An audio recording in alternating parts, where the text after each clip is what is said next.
حي على الفلاح. You and I think when we ask for forgiveness, the only thing we're getting is forgiveness. Allah is telling us, when you ask for forgiveness, there's nothing I don't give you. It's almost like you can ask for other things, or you could just ask for forgiveness and everything's covered. Everything's included. What's left? Money, children, the sky's opened up for all of your problems, gardens, rivers, all of it's ready to go. And by the way, seeking forgiveness, we're learning now, you would think, normally a person would think, when they're asking Allah's forgiveness, then, it's going to help them in their akhirah. It's going to help them in their afterlife. These ayat are telling us, no, Allah is not only going to help you in your akhirah, He's going to help you where? In this dunya. In other words, the essence of our direct connection with Allah, which is what Iman is, which is what Tawheed is, which is what La ilaha illallah is. The essence of it is you get to ask Allah directly for what you need. And I'm telling you, I'm reminding myself, the thing we need the most, because it will take care of all of our needs, is seeking forgiveness. Now, there's a seeking of forgiveness by the tongue, and there's a seeking of forgiveness by the heart.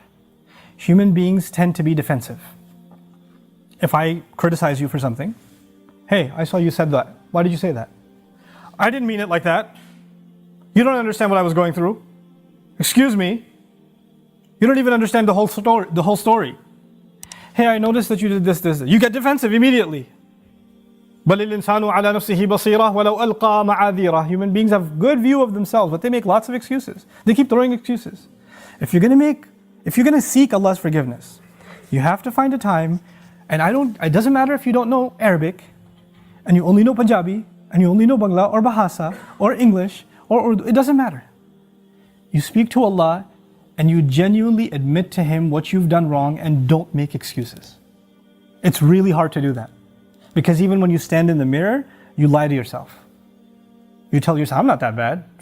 I have reasons for what I did. I have justification. I've been through a lot.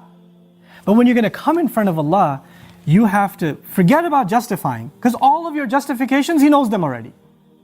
He knows what you were going through. He knew it was a tough time. He knew that this was overwhelming you, that was overwhelming you. I was under a lot of stress, Ya Rab, that's why I drank. Don't give Him the reasons. He knows your reasons better than you do. You need to come to Him openly, without any filters, without any hesitation, with no guard, with no shame. You're embarrassed to even admit this to anyone, but until you completely, openly admit to Allah how messed up you've been and how you've messed up, completely openly. And as you do it, let me tell you, as you start verbalizing those things, I would be hard pressed to think tears are not going to roll down your eyes. It's impossible for a human being to open up so vulnerable before Allah, before anyone, and especially Allah, to open up so much and then not believe, not have tears roll down their eyes, because it's a moment of weakness. To the world, you have to show yourself as strong and confident and you're just fine. Everybody sees you and thinks everything's okay. But the only one who gets to know nothing is okay, there's a lot of problems, is Allah. And you have to open up to Him completely, and then you're going to be in a position to ask for forgiveness. Then you get to beg in sajda. Then it turns into something else. Then it's not just astaghfirullah, astaghfirullah, astaghfirullah. It's a real conversation with Allah. It's a real confession with Allah Azza wa Jal. That's a powerful, powerful thing. Try it for yourself. You have to find time alone to yourself. You have to make sure nobody else is listening. You can't even do it in the middle of the night. You get up from the bed, the wife is still in bed, you sit on the side of the bed, Ya Allah, forgive me, and she's listening. You can't do that. Be in the car by yourself. Doesn't matter. Be somewhere alone. This is just your time with Allah. Your alone time with Allah. And verbalize it. Hear yourself say it. There's one thing to just whisper it. And if you're just going to memorize a bunch of du'as in Arabic and you don't even know what they mean, and just recite them, if you're going to keep doing that, and those du'as are beautiful, they're powerful, but if your heart isn't speaking them, your tongue is speaking them, then you're not seeking istighfar yet. May Allah reward you for the dhikr that you're doing, for every harf that you're reciting, but that's not istighfar. Istighfar is something else. And when these tears come down, when this starts opening up, then the sky opens up. That's when that opens up. There's a connection between those two things. The last thing I want to share with you, just having hope with Allah. And because for some people, it's very hard to accept that Allah will actually listen. They've been going through a problem for a long time, and they start assuming Allah is not listening, Allah doesn't care, What's the point of making dua anyway? The first thing is the greatest gift you will ever get from Allah. You know what it is? It's forgiveness. That's the greatest gift you'll ever get, whether you realize its price or not. Everything else that Allah says He will give you is an added benefit. Everything else. Now, let me give you an example. I have kids. Let's say one of my kids made me very upset. He did something wrong. I got very angry. You should not have done that. You should not have spoken like that. I can't believe you did that. And I scold him. Now that I scold him, he goes home, he goes back and he was drawing something for me. He was making me a card. Abba, I love you. And here's a house I drew or something. He drew something beautiful for me. And when he drew it for me, who's he supposed to give it to? He's supposed to give it to me. But he crumpled it up and threw it in the garbage.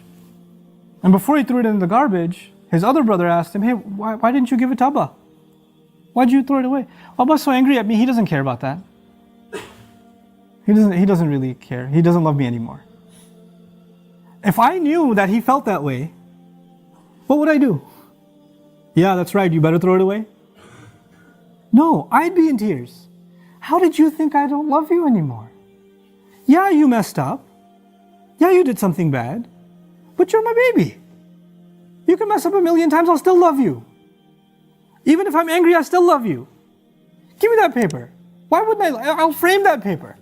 Forget putting it on the fridge. I'll put it behind the glass. I'll take it out of the garbage. I'll cherish it forever. Why? Because I love my child despite their mistakes. Even when they make me upset. That's just me and my child. I'm not talking about me and my child. I'm talking about me and Allah. I mess up with Allah. I make mistakes. Allah doesn't even scold me. He didn't strike lightning from the sky. He didn't push me into hell. He didn't make my heart stop beating. Every time I lied, I didn't develop an inability to speak. Every time I ate something haram, my hand didn't become paralyzed. It didn't happen. Every time I looked at something haram, I didn't go blind. He still kept giving. He still kept providing. And I started thinking, well, Allah doesn't really love me anymore. We used to be good, but now that I'm bad, the love is gone. So what's even the point of making dua to Allah? Nobody will love you like Allah does. Every ounce of love I have for my child, every ounce of love you have for your child or you have for your parents, that love is only a fraction of something Allah put in you. You're not capable of loving anyone. The love we have is actually revealed from Allah. It's a gift from Allah. And if that's a little fraction of the love between two of Allah's creations, we can't imagine the love Allah has for us. Don't let anybody tell you otherwise. The only one who believes Allah hates him and that's it, their story's over, is shaitan. He believes it. There's no reason for him to ask for forgiveness because he's a lost cause. He's accepted that about himself. If you accept that about yourself, whose footsteps are you following? Think about that. Allah says about nations that He won't destroy. You know, there are nations that deserve to be destroyed and Allah wouldn't destroy them. You know why? Because among them there are people who still seek forgiveness. Just because there are some people who still seek forgiveness. Become people of istighfar. May Allah protect all of us. Barakallahu li wa lakum. Assalamu alaikum wa rahmatullahi wa barakatuh.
Assalamu alaikum wa rahmatullah. If you enjoyed this video, please do share it with friends and family.